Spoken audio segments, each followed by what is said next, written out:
Hi, hello, namaste. Welcome to Radhe Radhe YouTube channel. This is V Rajeshri. We are going to study about classes on vegetable science, which are very important for ICAR, SRF, ASRB NIT, NABARD, PhD, IFCO, and AGT, which are very important. Previously, we are studied about cassava, and we are going to continue the same topic. Yeah. An extensive intervarietal hybridization program launched by CTCRI in Trivandrum.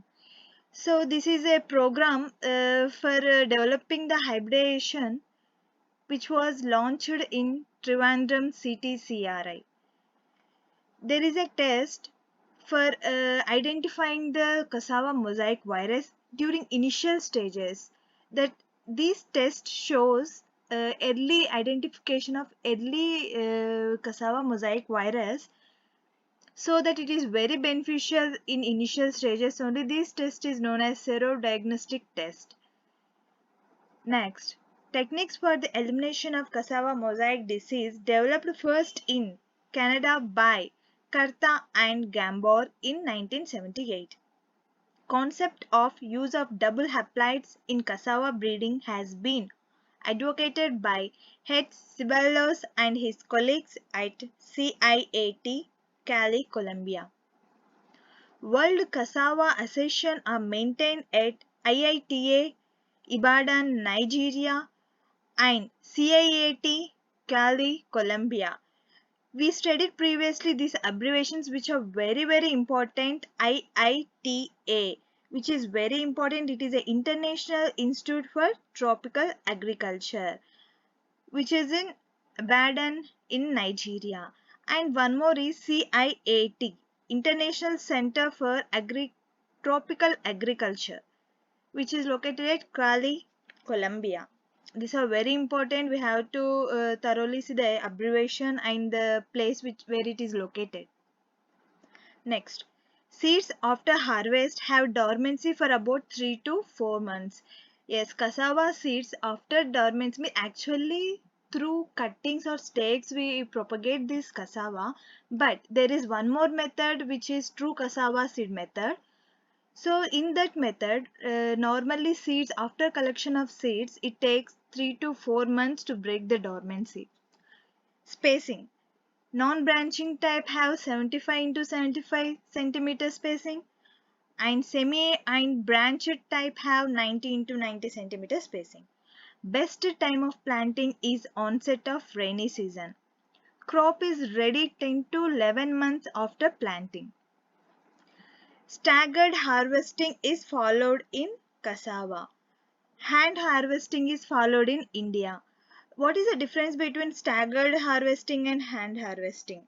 Normally, staggered harvesting is it means harvesting the crop planted at one planting time in a field, where such as if we see comparing in sweet potato, they are planted in different planting intervals, but in cassava they are planted in at a time, means one planting time in field. So this is difference between staggered and normal. In India, mostly they followed hand harvesting only. Vascular streaking or vascular blue lining is present in tapioca. It is a physiological disorder. During storage we notice this type of disorder. In this it appeared like blue, dark bluish discoloration of vascular bundles we see at the cut surface. Mainly we see at the cut surface, and this also progressed rapidly inwards. Within 4 days it may affect 12 inches long of the root. Completely it may affect, there are chances. This vascular streaking was more common towards the periphery of the root. When the root we observe for a root, when we cut perpendicularly, we see the mainly periphery of the root, it almost affects.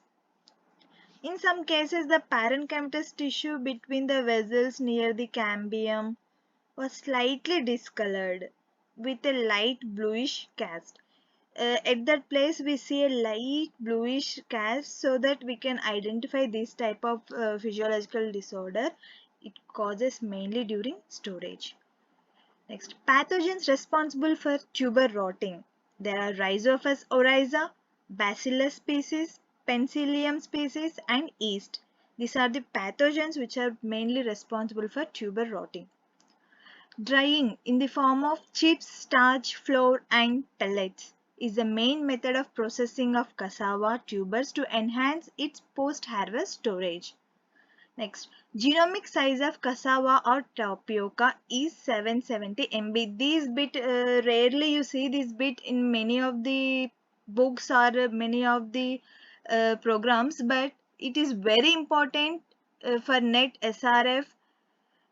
Genomic size of the cassava or tapioca is 770 MB. The vector of cassava brown streak virus is whitefly. Through whitefly, this cassava brown streak virus was transmitted. Cassava brown streak disease is caused by cassava brown streak virus and Uganda cassava brown streak virus. These both causes these diseases. Cultivated cassava.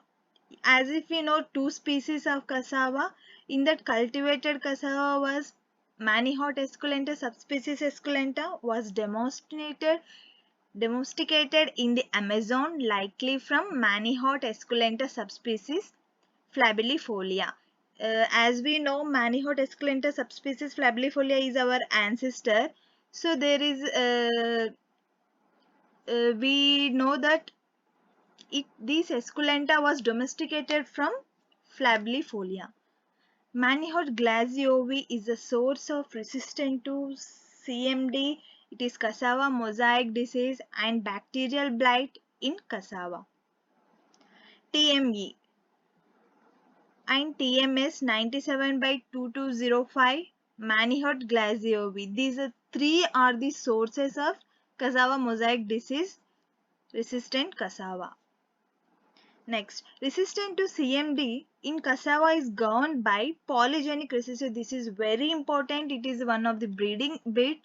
These bits recently, which I said, these bits are very about species and about sources. These are very important.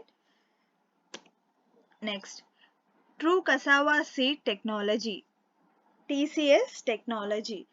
Actually, cassava was propagated by cuttings or stakes, but there is one more process which is very efficient and very good yield, good quality giving technology, that is true cassava seed technology, which was developed by CTCRI. We know the abbreviation of CTCRI, the Central Tuber Crops Research Institute, which is located in Thiruvananthapuram, Kerala. It is in India, India's research center. This TCS technology is envisaged to help in rapid spread of cassava in non-traditional areas, including tribal areas, especially in Bihar, West Bengal, Orissa, Madhya Pradesh, Maharashtra. After this technology came to notice, so this was very useful to practice this, to grow this cassava in non-traditional areas also, including these tribal areas such as I said before, Bihar, West Bengal, so on. Next, studies on TCS propagation in cassava have indicated the potential of increasing the propagation rate more than 30 times as compared to clonal propagation. Yes, this is very important, means it gives normal, compared to normal clonal propagation, its propagation rate is 30 times more. TCS has not been adapted on commercial scale yet. By this TCS process, we are getting good yield, high quality, but it was not yet commercially developed. Maybe in recent nowadays it may start developing, but till now it was not commercially developed. Seed rate of TCS 1.5 kgs per hectare, and viability of seed is 8 months. Dormancy period is 3 months. In TCS, control of CMV, cassava mosaic virus, which is not transmitted. Yeah, as compared means what is major benefit of this TCS is uh, no negligible transmission, negligible effect of CMV we see here than compared to clonal propagation or cuttings like that.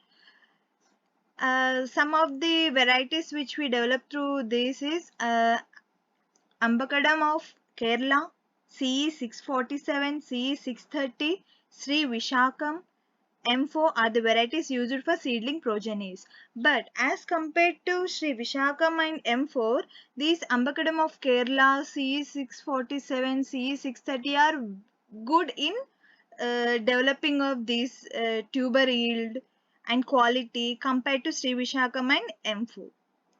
Thank you. Next topic, let's study about the varieties, different varieties, which was very important, which was previous this year SRF also they asked many of the questions. So stay tuned, like, share and subscribe. Thank you.